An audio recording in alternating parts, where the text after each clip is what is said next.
Well, actually, I see someone here who knows much more about James Michael Curley than I do. Good morning, Mayor Flynn. Bob, nice to be with you. Nice to see you. Thank you. Ray Flynn was mayor of Boston, elected to 3 terms as mayor. He also served on the City Council of Boston and was appointed ambassador to the Vatican by President Clinton. So great to see you. Good location right here in the heart of Boston. It is, yes. So we've just been talking about James Michael Curley. Now, do you have any fond memories of Curley? Well, not as much as I wish I did because I was much younger, of course, but my aunt took me to his wake.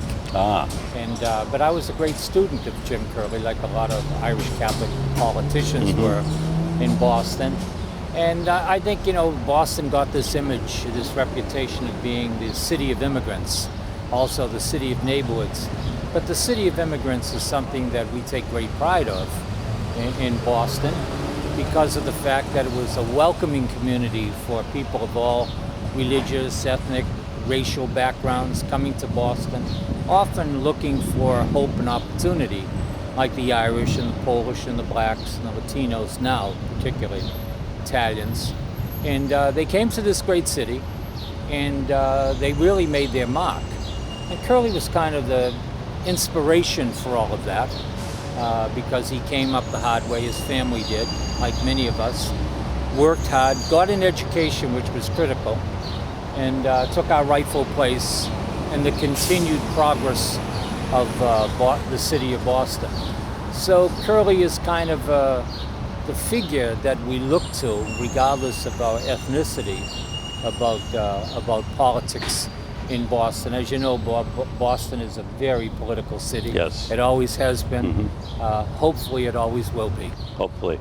Now, someone called Curley the mayor of the poor. Is that particularly appropriate? Yeah, I think so. One of the things that I wanted to do, I recall the first day, almost the first week I was mayor, and they confronted me with the business community and said, we have to close the Boston City Hospital because it's old, antiquated, and obsolete. Now, I was born at the Boston City Hospital. My family got all their services at the Boston City Hospital.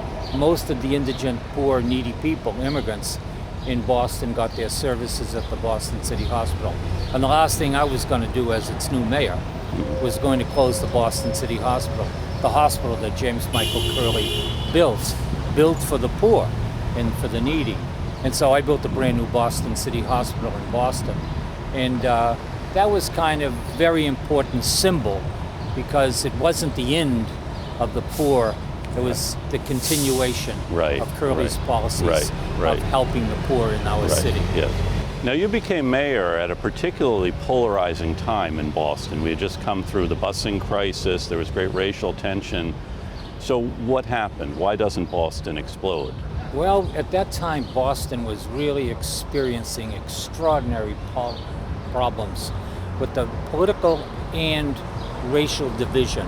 The busing had been behind us, but the wounds were still wide open. And people didn't trust each other. They were told you couldn't go into certain areas of the city. Matter of fact, as mayor, I even had a couple of people that I played ball with in college. They called me up and said, is it safe to go to send my kids to schools in Boston? All the great universities and colleges we have in Boston.